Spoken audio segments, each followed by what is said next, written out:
Satyabhama Institute of Science and Technology, Chennai. Satyabhama Institute of Science and Technology, Chennai. செய்திகளை உடனுக்குடனும் துல்லியமாகவும் தெரிந்து கொள்ள சப்ஸ்கிரைப் பண்ணுங்க.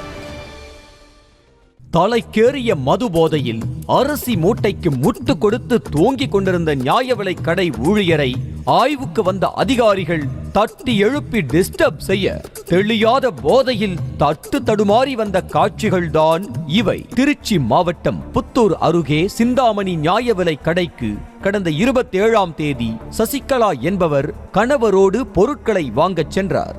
அப்போது கையில் பீர் பாட்டிலோடு தலைக்கேறிய மது போதையில் இருந்த நியாய விலை கடை ஊழியர் நசுருதீன் என்பவர் குடும்ப அட்டையை தூக்கி வீசியதோடு பொருட்களை தர மறுத்து பெண் என்றும் பாராமல் போதையில் ஆபாசமாக பேசியதாக கூறப்படுகிறது.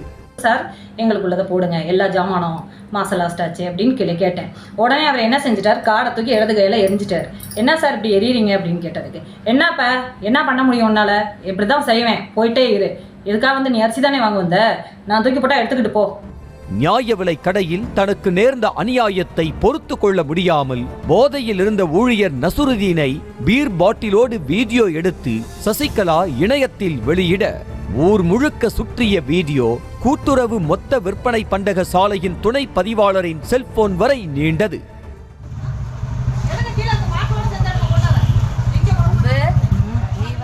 பிறகென்ன, சம்பந்தப்பட்ட சிந்தாமணி நியாய விலை கடைக்கு துணை பதிவாளர் ராஜகுமார் அதிகாரிகளோடு திடீர் ஆய்வு மேற்கொள்ள நியாய விலை கடையின் மூலை முடுக்குகளிலெல்லாம் பீர் பாட்டில்கள் உருண்டு கொண்டிருந்தன. அடுக்கி வைத்த அரிசி மூட்டைகளுக்கு முதுகை முட்டு கொடுத்தபடி ஊழியர் நசுருதீன் தலைக்கேறிய போதையில் மல்லாந்து படுத்து தூங்கிக் கொண்டிருந்தது அதிகாரிகளை அதிர்ச்சிக்குள்ளாக்கியது. விட்டத்தை பார்த்தபடி கையை கட்டி ஸ்டைலாக தூங்கிக் கொண்டிருந்த ஊழியர் நசுருதீனை தட்டி எழுப்ப தெளியாத போதையில் நடக்க கூட முடியாமல் நசுருதீன் தடுமாறி விழுந்தது உச்சம். ரேஷன் கடை ஊழியர் நசுருதீனை துணை பதிவாளர் ராஜகுமார் உடனடியாக பணியிடை நீக்கம் செய்து உத்தரவிட்டதை தொடர்ந்து அவரது மனைவியை வரவழைத்து ஊழியர் நசுருதீனை வீட்டுக்கு அனுப்பி வைத்தனர் ஊழியர்கள்.